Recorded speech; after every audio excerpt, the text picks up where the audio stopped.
So now what he's been doing is he gives himself timeouts. Mommy, I go take time out. Then he says, I go to my room. And I'm like, what do I do? Yeah. So I go after 30 seconds. I'm like, are you done with your timeout? He says, no, Mommy, close the door. And I was like, ah! And he's like, you're not getting to the point here, which is I'm jealous of this baby. So let me just do it, take my consequence, which I now own, and all is good. Right? So I'm in charge. And that's helping them learn to regulate. Being a mom is the toughest job there is, and it doesn't come with instructions. So it's okay if you don't have all the answers. We'll figure it out together. This is Mom Brain with Hilaria Baldwin and Daphne Oz. Yeah, well, I'm Tovah Klein. I am the director of the Barnard College Center for Toddler Development. I'm the author of a book, How Toddlers Thrive, which is everything and anything about toddlers and enjoying their world. And I am the mother of 3 boys who were once toddlers and then children and now teens and young adults. Carmen now, because she's August, so she turned 5 in Right, August. right. Our daughters are very friendly. Yes. They love They each other. love each other. And Philomene's gonna freak. so she says to me, she's like, Mommy, next year I'm gonna be 7. She's 5, and it's true. I know. She's I know. all into the whole year thing I now that know. it's been New Year's, and she's like, "Cause I'm gonna be 6 this year, so next year I'm gonna be 7." I'm like, and you see how that goes with those summer birthdays. Okay, so this is my story. I've got 3 boys in less than 3 years.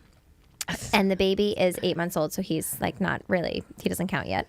But he does get beaten up sometimes by the other one. So one of my 2-year-olds came up to him with this little metal colander and smacked him on the head with it. And then, so his new thing, so I started doing timeouts again, which I wasn't doing for a while. Right. And this is how I do the timeouts. I put him in, I say, we don't do that. That's really bad. You need to go take a timeout. So I have a specific chair that he goes and he sits in there. Now, if he gets down, then I put him in his room and I close the door for like 10 seconds. And it used to be like, no, Mama, don't do it. So now what he's been doing is he gives himself timeouts. When he does something, when he doesn't do something, he just goes, he's 2. So he goes, Mommy, I go take time out. Yeah. And so he hit the baby on the head. I love that. He said, Mommy, I go take time out. He sat there. Then he got down. Then he says, I go to my room. And then he went into his room, took the sliding doors, closed them, and then and I'm like, what do I do? Yeah. So I go after 30 seconds. I'm like, are you done with your timeout? He says, no, Mommy, close the door. And I was like, Who's Yeah. in charge? what are Who's you in supposed to do? charge? How do you tell them? Because boys, I mean, I don't want to be stereotypical, but my boys are stereotypical boys. I don't know about the baby, but the other 2 are. And they're loving and they kiss you and they're so magical. And then they beat each other and sometimes they really hurt I hope each your other. daughter's in that too. A little bit, although I think because of her age and just because she's just different. She's Carmen. She's Carmen. Yeah. So she'll do like a little bit of Right. but it's more like she's like pretending not to, and she'll like elbow them. Right. And Little passive there. exactly. So she does have a little bit of it, but she's also able to restrain herself a little bit more. I see that the 3-year-old is also be able to control himself a little bit more. 2-year-old, zero control. What are you supposed to do? No, it's a great example because timeout works if you need to take a break. Right. But really, I would call it that. That's like, what we we're going call to take it. a break. Yeah. Do you need to have a yeah. break? That was a big mental shift for me because I used to do timeouts. And to your point, at a certain point, they're kind of like, ooh, I could flip this. And now timeouts are good. And I take it to Yes. myself. I go play in my room by I go play in my myself. room by myself and you won't bother me. But when I see my son, especially getting to the verge of a meltdown or already in a meltdown, I say, do you feel like you need a break? Yeah.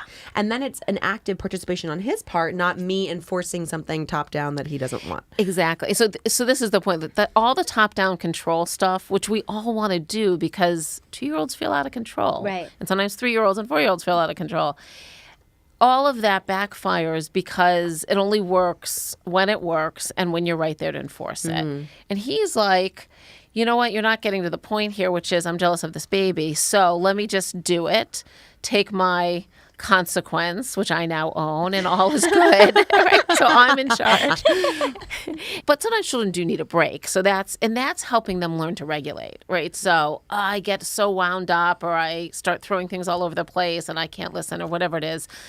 And you say, we're going to take a break or do you need a break or let's go walk over there, helps them actually learn oh, I can arouse down. They can't calm themselves down in those moments.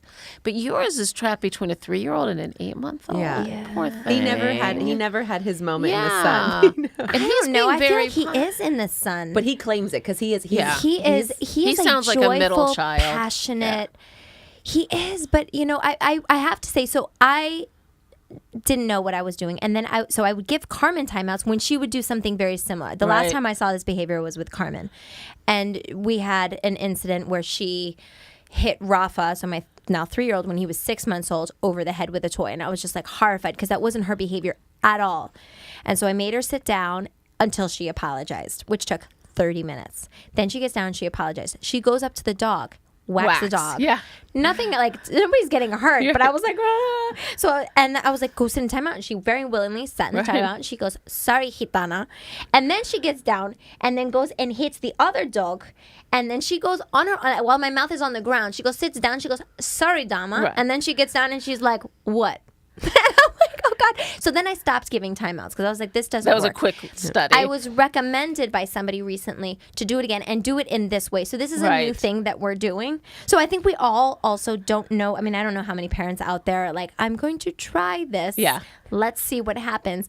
And today I got to the point, and this is why it's so amazing that you're here, of like, I don't think I'm doing it right. But no, you know what? But it's such a great illustration because we're always looking for control of our children, but they're always looking for control, not of us, which is what it feels like, but of their lives, right? So a 2-year-old, a 3-year-old, 4-year-old, they're figuring out, like, where do I have control? Where don't I?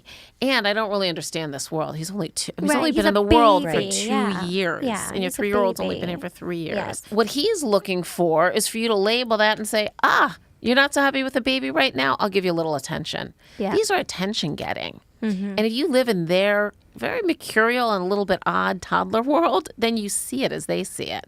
He's probably doing it for attention or frustration. And when you label it and go right to him, I mean, it's literally like getting down on his level and saying, you know what, I can't let you do that, but I'll give you some attention. Yeah. Or here, hit my hand.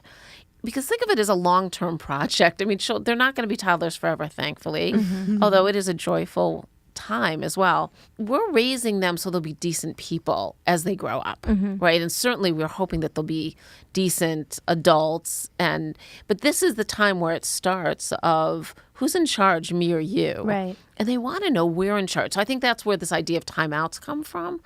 But honestly, timeouts were started, many years ago for much older children. I don't know at what point they got put in for younger children, but they were really put in as something, you go sit over there and really think about what happened. I think of like dunce caps also, Yes. Being a kind of a, that's my Yeah, version it's and vision. shaming. It's shaming. It's shaming, exactly. Right, but what you're asking is like, so then how do I get some control here? Because this feels out of control.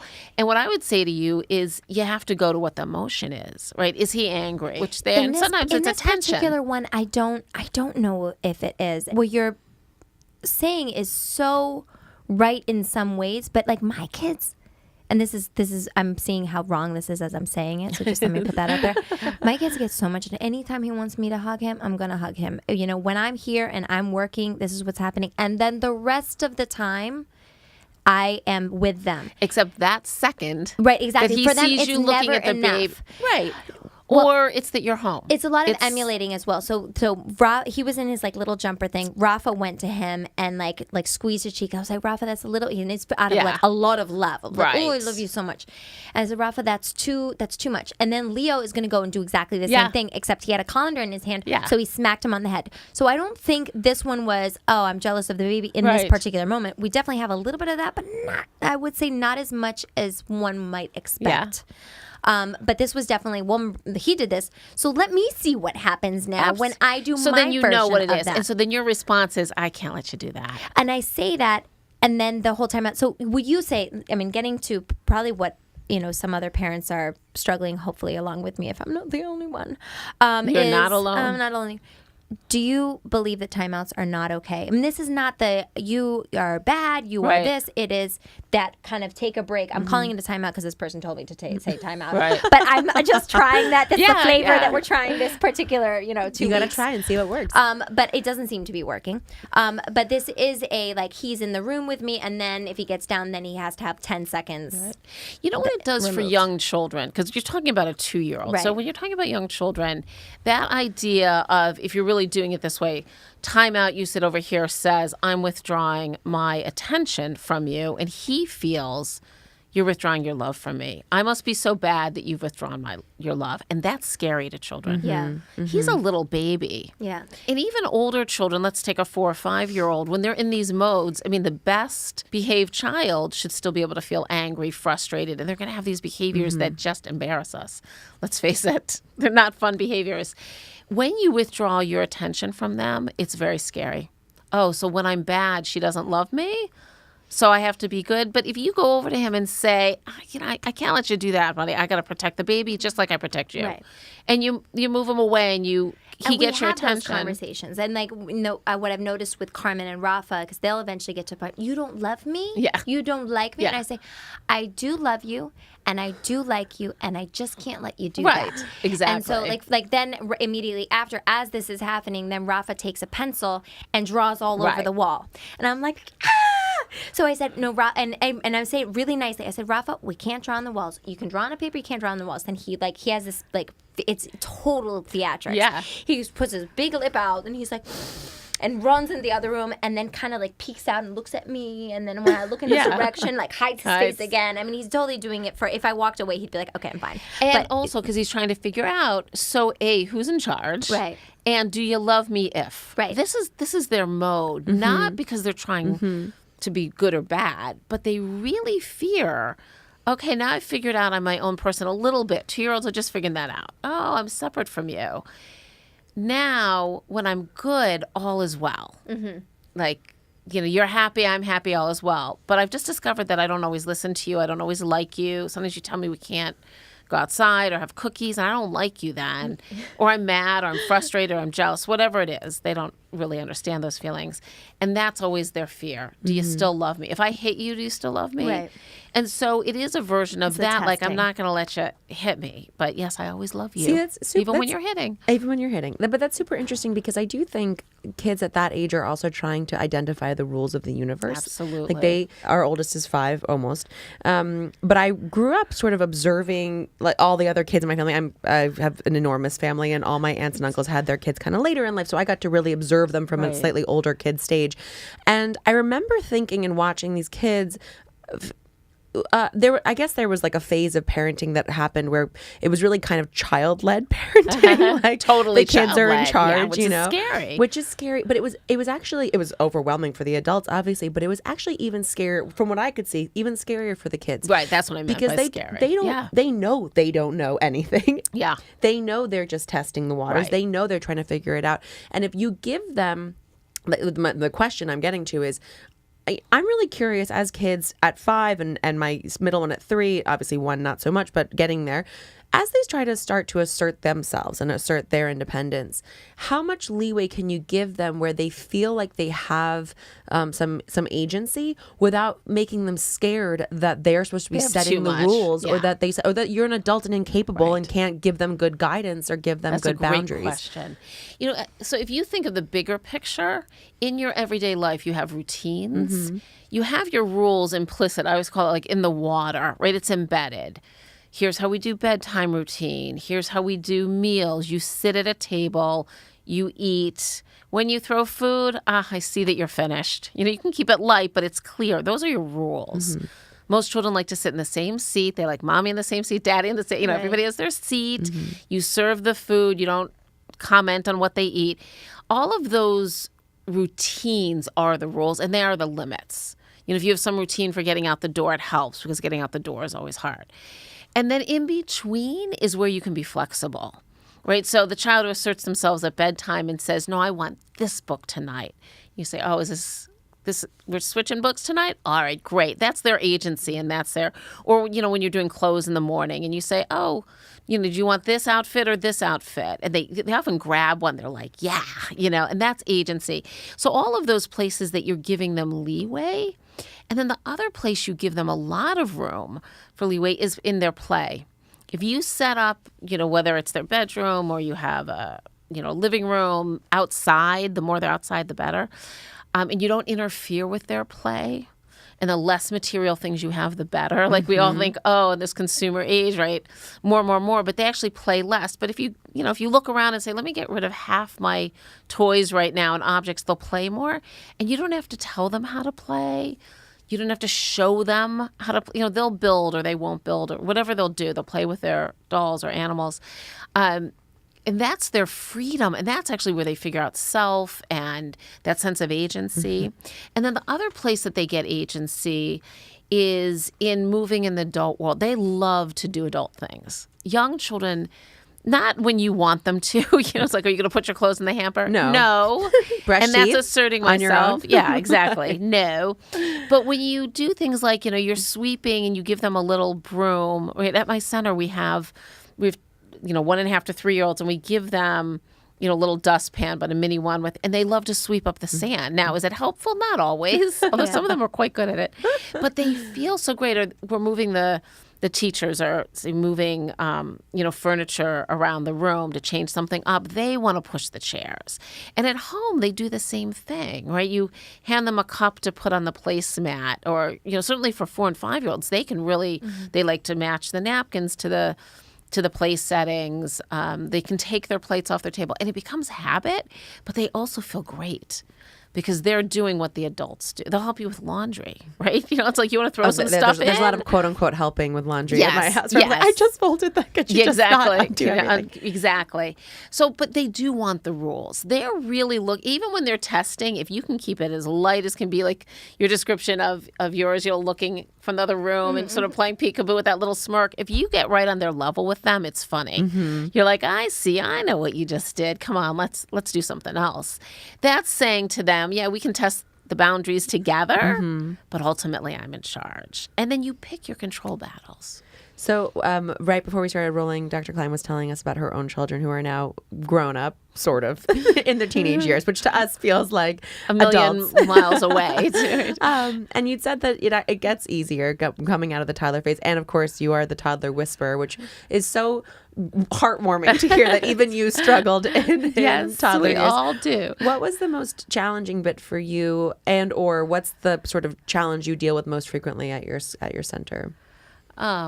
Interesting, because there's so many challenges in the toddler years. I think for parents, there's many. In every family has their own. It could be food, it could be sleep, getting out the door. I think goes across all of us at some point because that's separation.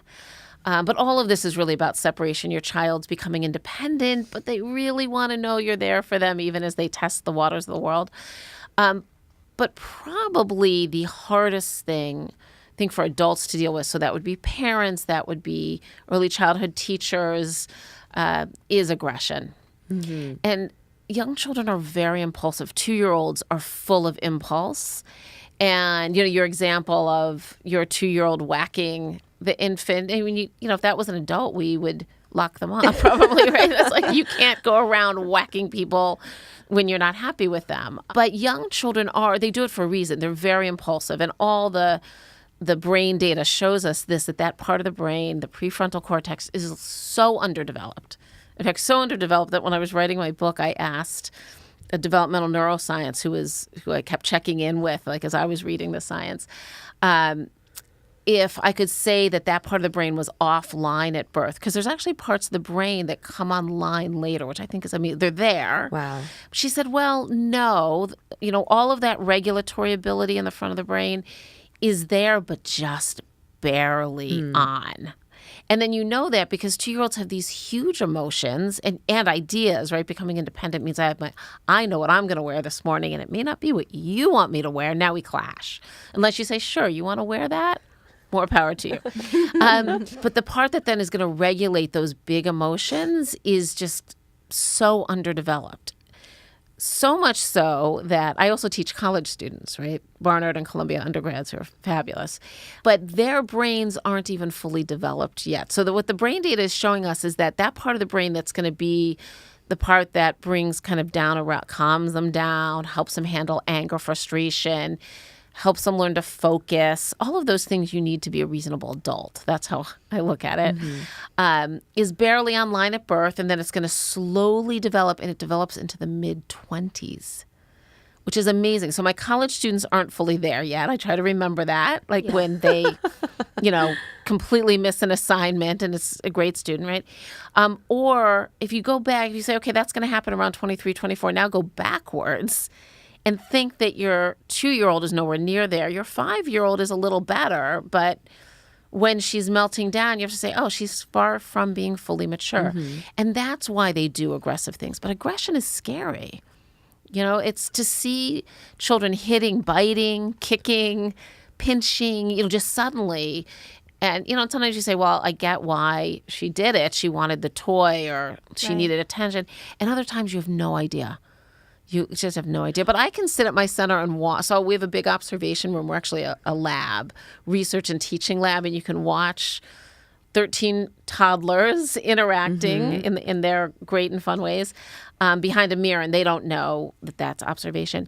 And I can watch a child, and I'll say to somebody who's with me, look at the wheels going. She's about to lunge that across the room. And they're like, how do you know? And I'm like, just wait. And then she throws something, and then I say, oh, look, she's going to go pick something else up. Like, I can see it, but when we're in the moment, you can't. Especially as a parent, you're busy, you're making dinner, you're doing whatever. And you think it's either unprovoked or there's no reason for it. There's always a reason, but we don't always know. Well, I think people are so attuned now to bullying and also just like the fear and panic as if you take your kid into a public space and they get hurt or they hurt someone, God forbid, you really panic in that moment.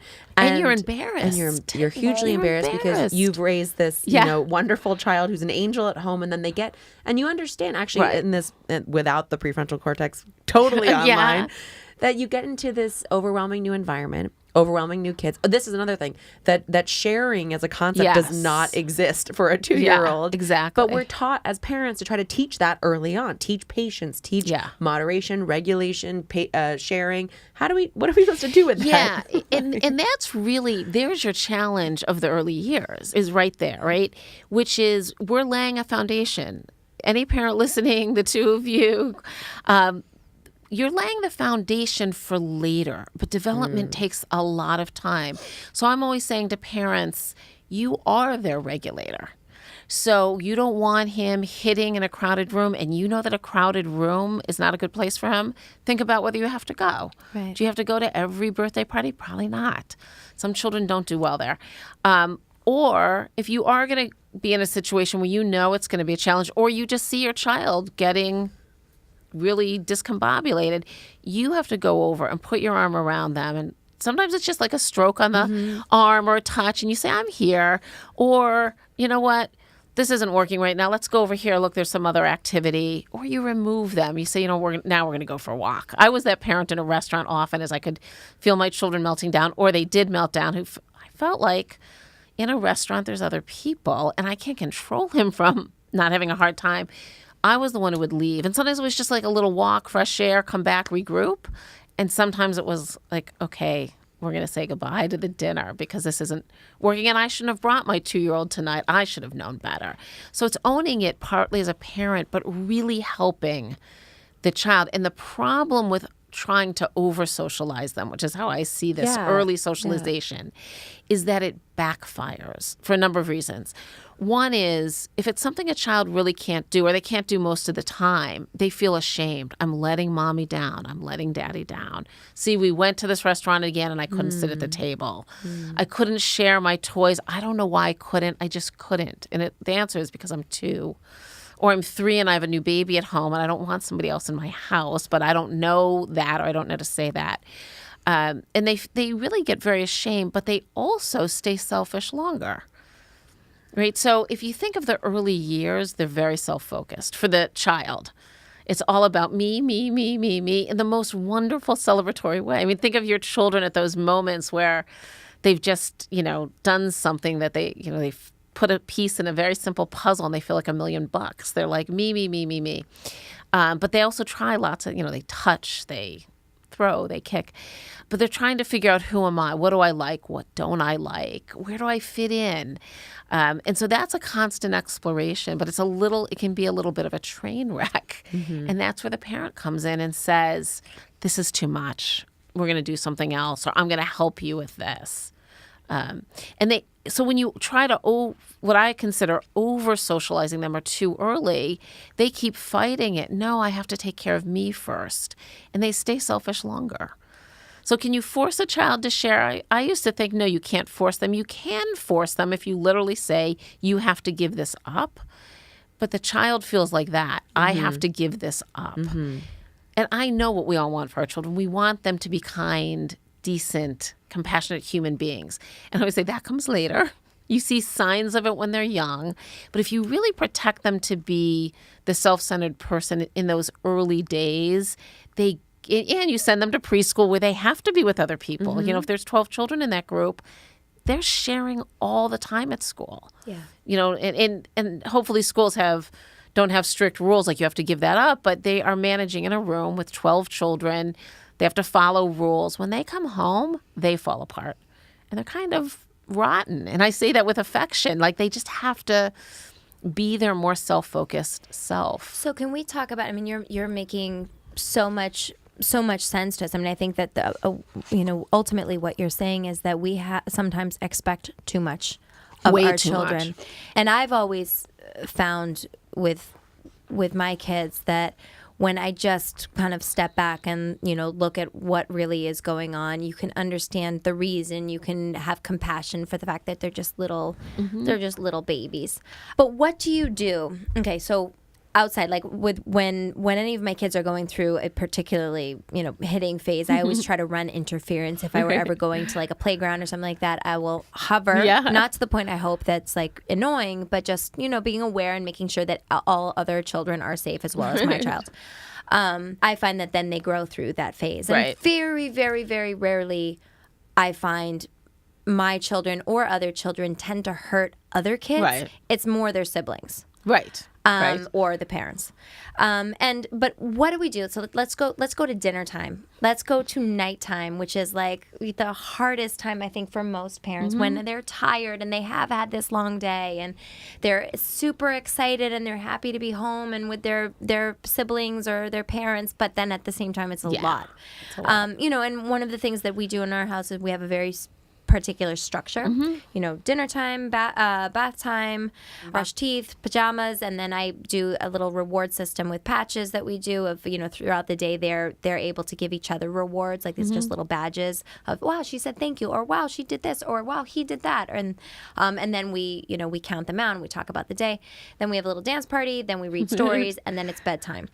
But through that, maybe during the dance party, maybe there's a bite or there's a hit or and how do you keep people safe? How do you let them experience these fun things? And I can't necessarily, one mom with 4 children, I can't necessarily just be like, okay, I'm going to go off in the room with Rafa or Leo or Carmen, and then the 3 of you guys, you just hang out. And, what do you do in that situation? Before you know it, you will be able to say the 3 of you hang out. At this point, you got to watch them at all times. Seriously. Something else is going to happen. You won't believe how soon that is. Well, one of the things I would ask you, though, is does the dance party get wild? Sometimes it's fantastic, and sometimes it's that they have just a little bit more energy, and then I find that after the dance party, then we do yoga. And then they're like, and it's really funny. It's so silly. I'm like, okay, and I just make up poses. Right. And it's usually to bring them, because what you're doing is you're calming them down. And we go up, we have that spark, because sometimes they have that extra energy, and they run around for about 15 minutes, maybe 10, 15 minutes. And then we have a solid 5 minutes where they're I turn on that Enya song. We turn the lights down low, and it's the most adorable and they're thing giggling in the world. And they're giggling and they're excited and they just look so adorable. But and then I find there's books, and then we go down because I want to have that peak, and then we go, because sometimes I find if we go directly to bed, certain nights like they have They swim still on have their one night, wiggles and they're to- exhausted. yeah. We don't do it on that night. But other days where, especially this time of year, where they're Right. cooped up and cold Yeah. outside, they have to play inside a lot. So what do we do In those In moments? those moments, I mean, I totally get the restaurant thing. I get the party thing. I get, when you can remove your child from the situation. But what if, for the single parents at home, or even the parent, they're the double parent, but there's just stuff to be done. How do you parent and keep them safe through the house and teach them and get through to them? Hey, you know what? You can't go up to your brother and bite him on the lip and then he's bleeding, which has happened in my house before.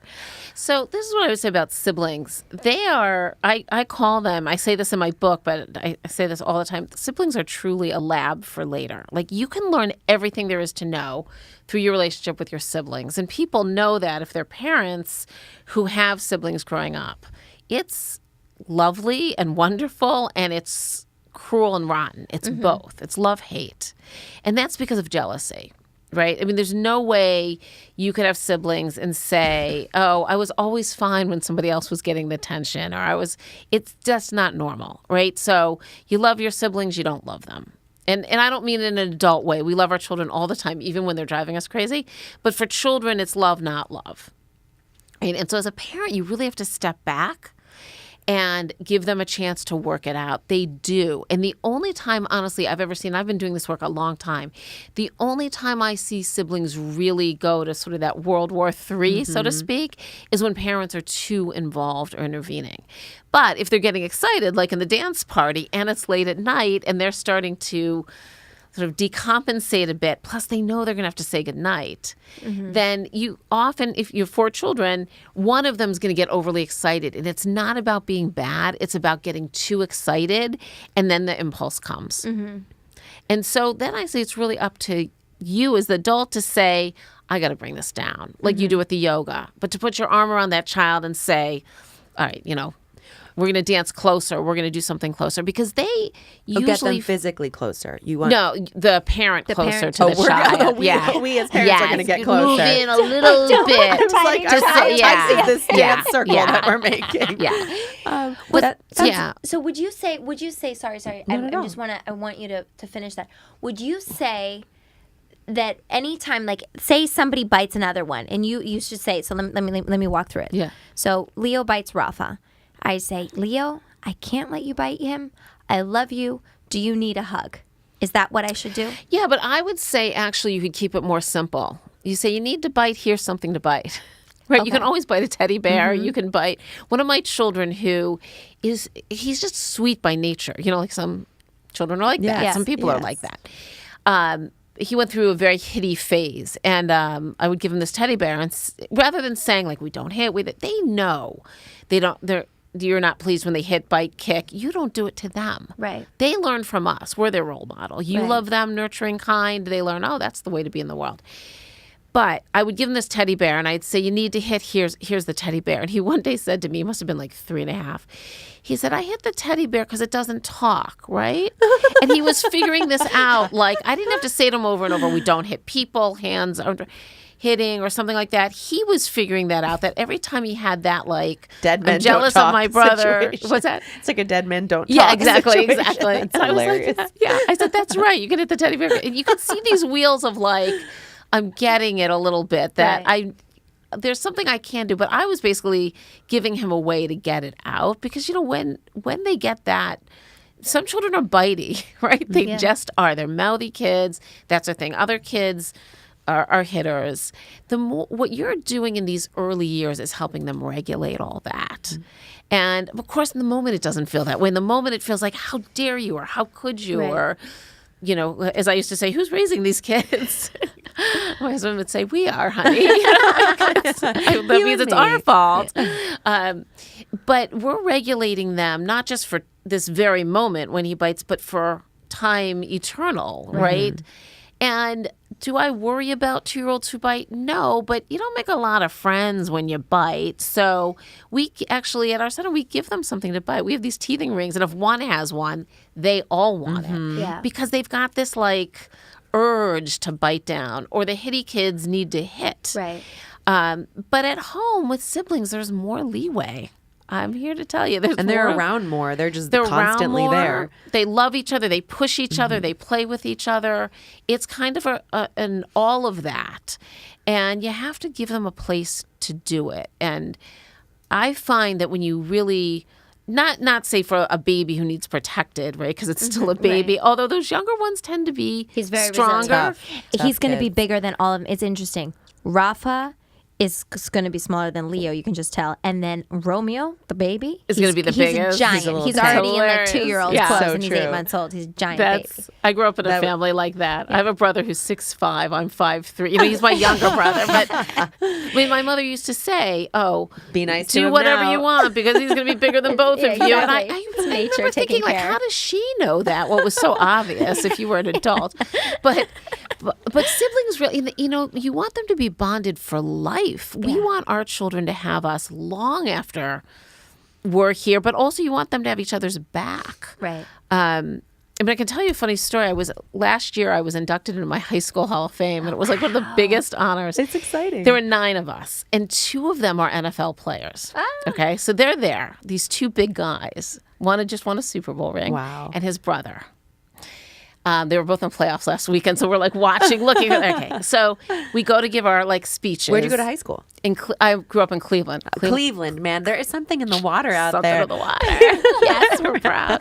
Cleveland Heights High School. So, but this is a sibling story. So I give my little speech and I get very choked up and I start to cry, which I didn't expect. But I grew up in an unusual community and I loved it. I get myself together and then go through some other people and then the last speaker, because they did it by age, so I was on the older side and these guys were on the younger side because they're both in the NFL. The younger brother gets up. So the first brother gets up who's older and he gives his, and he gets a little choked up and says, you know, for a reason similar to what Tovah just said, you know, but then his younger brother gets up who had like a hard run through college and I guess came back to the high school for support when he was a, you know, college football player. So he starts to cry, but sobs. Like the tears are, there's this big guy from the NFL, tears pouring down his face. And his older brother eventually gets up and goes over and puts his arm around him and like taps him on the heart. So like I start to cry because I've got 3 boys. So, you know, afterwards we're all talking, getting our pictures taken and all that. And I said to them, I was so moved by that because I've got 3 boys. And you guys have each other's back. Yeah. And that's all I want for my kids. And they looked at each other and they laughed. They were like, yeah, we have each other's back. I said, did you fight a lot? And they were like, oh, Tovah, we practically killed each other. Wow. And we still do, but we've got each other's back. Yeah. And I thought that's what all of us want for our children. We want to know that when they're out in the world or that you hear from school, like you're going to have 2 children at the same elementary school, you want to hear from a teacher one day, you know, I saw your children run up to each other on the playground and hug each other and then run apart, or one of them was really missing you and the other went over and said, Mommy will pick us up. Whatever it is, you want them to have each other. And that's more important than anything. But we have to then stand back and say, okay, when is this really when is the fighting too much? But it's really because I can't stand it as a parent. And then I'm going to go in and you have to go in very neutral because we always want to take sides. We usually take the younger one's sides. So we put a lot of pressure on the older one. Like, we're like, what did you do? Can't you just let him have that? Whatever it is. But you go in very neutral and you say, this is enough, or this isn't working. This just isn't working. We're going to stop this, right? And you separate them. But that's when you've had enough or you feel like the physical is too much. But you have to be neutral. You cannot be a Supreme Court justice. Right. You can't be a judge with your children, because as soon as you take one side, the other one is completely insulted. Right. And you know, like, you don't know what went on 5 minutes before or 3 days before. You don't know if it's so you say, look, siblings are hard. You can say to your kids, like, brothers, sisters, you love her, you don't want to be with her. That's part of being a sibling, and they over time get that. I think you're getting to kind of the core also of this dialogue about, you know, to be a helicopter parent or not, when to get involved, whether to let your kids struggle, whether to let them work through conflict themselves. And I think we talked about this with someone else recently about, you know, preparing our kids for an uncertain future and for their uncertain future, and a future that doesn't always have us lurking, you know, within 5 feet to make sure that everything goes well. And you know, to some degree, wanting your kids to have had a very safe place to experiment with these conflict resolution skills. So That's the lab for later. Yes, exactly. Yeah. So how do we I guess, how do we not be helicopter parents? Obviously not let dangerous things happen, but, let them have that problem solving experience. Let them have that difficulty. No one wants their kids to struggle. Of course not. But then you ask adults what kinds of things define their lives. And inevitably, some of it is the struggle. Even listening to you talk about your high school experience and how that made you feel like, inevitably, that was not a purely easy experience. No, it was not. But something about it worked and made you who you are now. So how do you deal with that with kids today? And I think parents, we get smarter and smarter, and that in some ways makes us more and more paranoid. How do we get back to trusting our kids a little bit too? And the basics. I think, they're such an important question, because everything we're doing for our children, although it feels like we're doing it for in the moment, both the joys and the hard parts, we're really doing it to sustain their little body, soul, brains to become whoever they're going to become. So I think a big part of how do we let children struggle is recognizing that it's not our job to make children happy. And that's kind of this... Wait, say that again. Yes. We've been sold this line, you have to make your child happy. And it's so wrong for a number of reasons. One is people know how to be happy. Children for sure know how to be happy. If squeezing toothpaste out of a tube makes you happy, you're going to find the toothpaste tube. One of my children did that for a while. Their we had favorite. What is that? The tooth. We were like, there's no toothpaste. Right? I'll walk in, the sink is just like a tub of strawberry toothpaste. It's so innocent, right? And they're so happy, right? You're like, okay, I need to put that on an even higher shelf. Children know how to make themselves happy, assuming they've got good lives, right? These are not children growing with terrible adversity. But I would say even children who are growing up in very struggling situations, they find ways to play. They know how to make themselves happy. Our role as parents is to help them through the not happy, to help them deal with frustration, to help them understand that anger is part of being a person, and it might not feel good, but here, you can hit this pillow as hard as you want. You can kick this punching bag. But they have to struggle. You can't learn how to get through adversity if you never struggle. In the same way that you can't learn to handle setbacks if you're never allowed to have one. And, that's true as human beings, but it's also true from the data, the neuroscience that is coming out, the developmental neuroscience, is that, as the brain sort of reacts in these emotional ways, it's got to go up before it comes down. So your description of the dance party is literally you're physically bringing them up and excited, and then you're helping them come down. That's true with almost all emotions, right? You feel the anger. You have to feel it before you can learn to handle it. And the parent's role is to help them not go over the top. Like if you're so angry that you can never come out of it, that would be scary. But when a parent goes over and says, that really did make you mad, didn't it? Yeah, I get it. I'd be mad too if my brother didn't want to play. But you don't have to solve it for them. Right? You're allowed to be mad, but the brother doesn't have to play right now. So those struggles, the frustrations, when you can't get the puzzle piece to fit, that's always my favorite example because, the center that I run is for toddlers, but it's also a place where students are learning. It's a part of the psychology department, and researchers are there. And so I always say to the students, we talk about how do you support a child, help them through separation, but be there for them, but don't do for them. And these are lovely college students. Who wouldn't want to put that last piece into a very simple puzzle if the child's frustrated? And so I have to really talk to them about, well, what would that feel like to the child? You know what it feels like? Oh, there's an adult and she knows how to do it and I don't, right?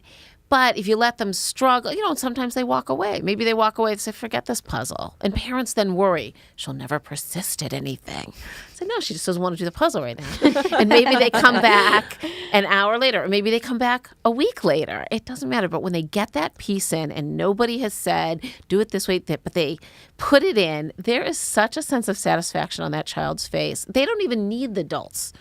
I mean, they might look up and smile towards a teacher, but for the most part, you see it in their whole body. They're like, oh, I figured that out. And that's what feels good. And that's what spurs on learning. So that's, the toddler struggle. I couldn't get the piece in. Or I'm trying to figure out how to climb on this climber at the playground. You might put your hand out to help them, but they can figure it out.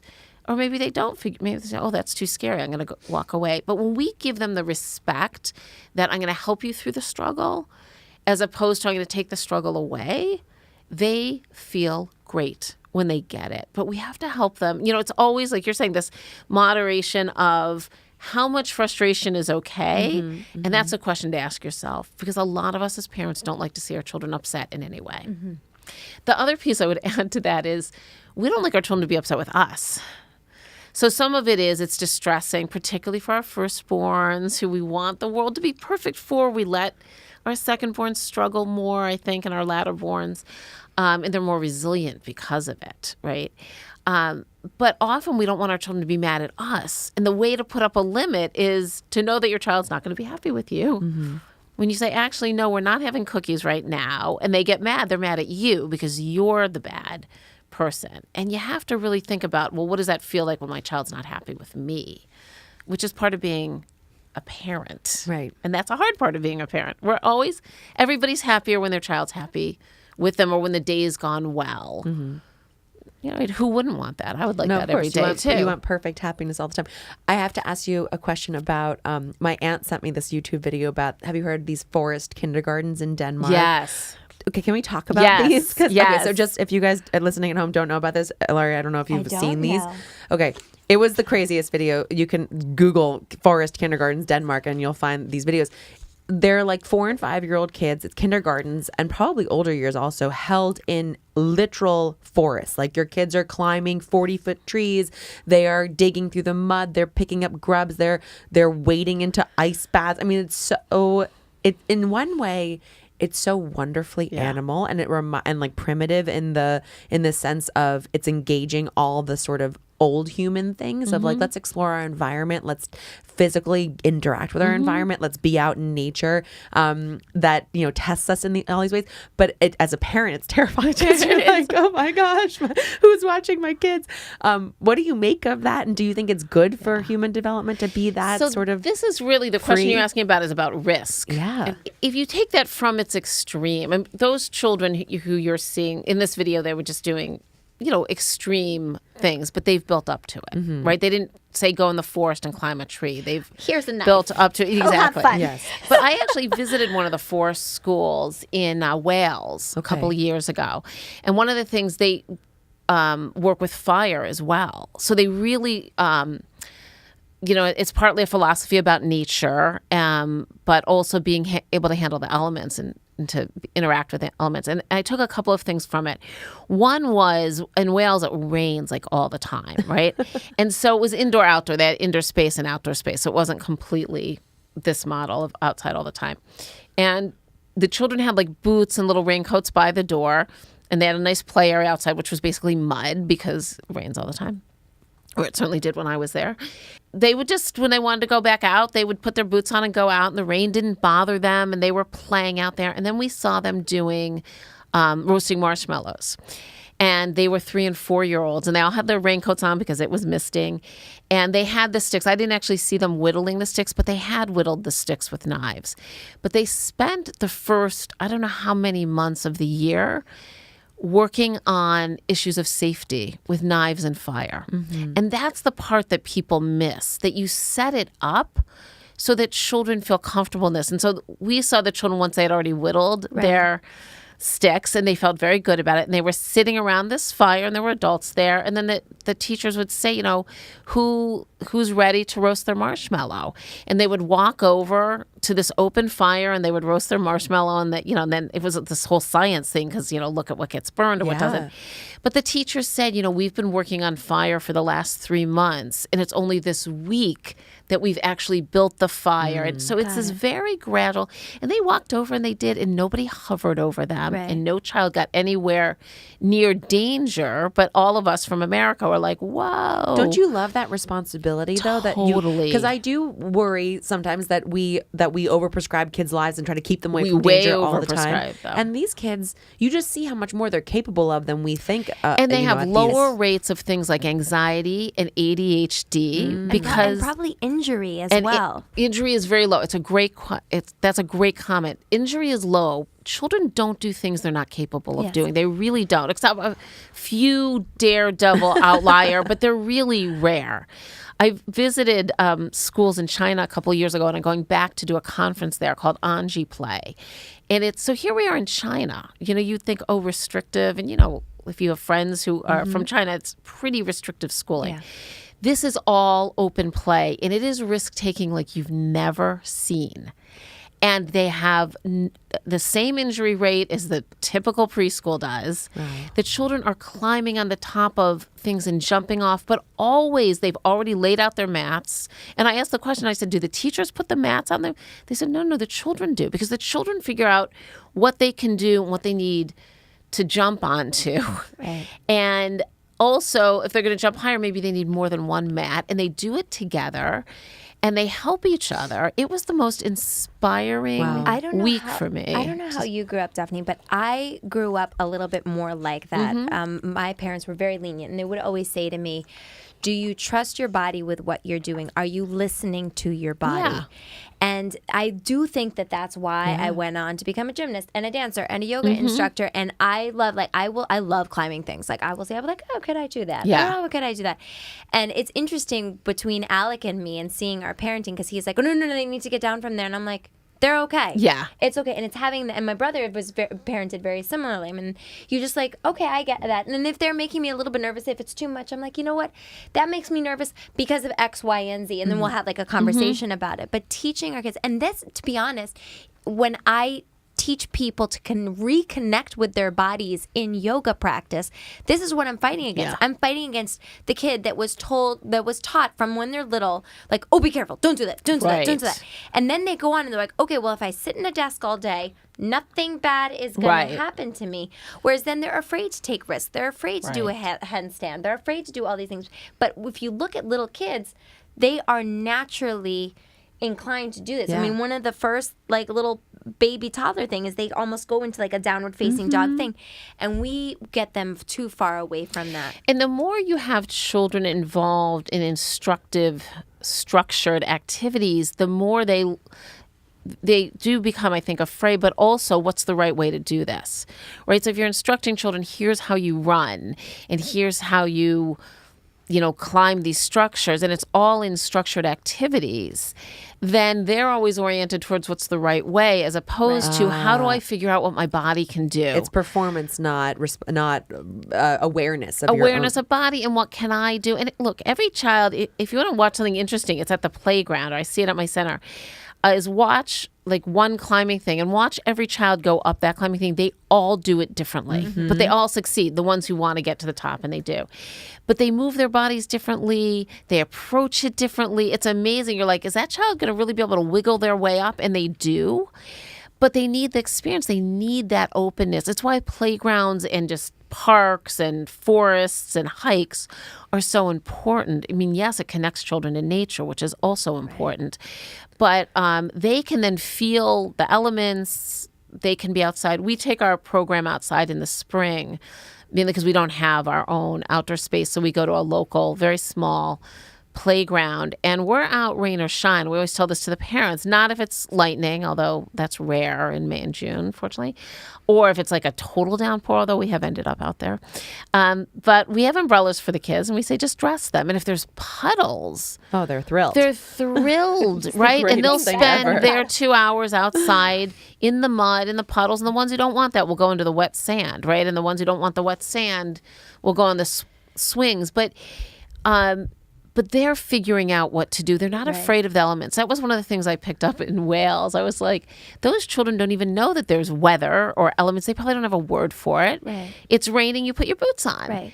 And yesterday, those 2 and 3-year-olds came to our center with their boots, and they were so happy. So talk to us. I know that we have to end soon, but I do want to give you an opportunity to talk about your center and talk about what you do, what your program is. Go. So I'm actually in the psychology department at Barnard College, and for far predating me, since the 70s, we've had the Center for Toddler Development, which is a preschool program for 2 and 3-year-olds, mainly 2-year-olds, but it's also a research place where we're studying early development and a learning center for our undergraduate psychology students. So they're actually in the classroom learning from all of the children who are there. And the whole premise of it is that this is a time of separation. 2-year-olds are separating emotionally and physically from the parents. And so we have parents stay the first 6 sessions and then slowly move out on a very prescribed protocol so that we can help facilitate that healthy separation and build trust. Because basically being able to move out in the world is all about trusting yourself, which comes from relationships with adults. So we do a very, very gradual separation, and then it's a community-based program, all based in play and children's emotional. Basically learning to become those socialized, we hope, 3 and 4 and 5-year-olds. How many days a week do they go? They just go 1 or 2 sessions a week. So it's really like a first separation program. And then at 3, they go into preschools, more in their own neighborhood. So I get to live and breathe toddlers, whether it's as a researcher, as an observer.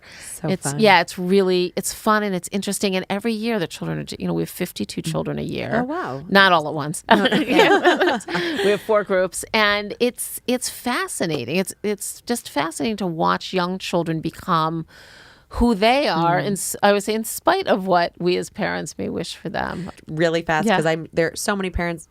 Sometimes you just have to have it.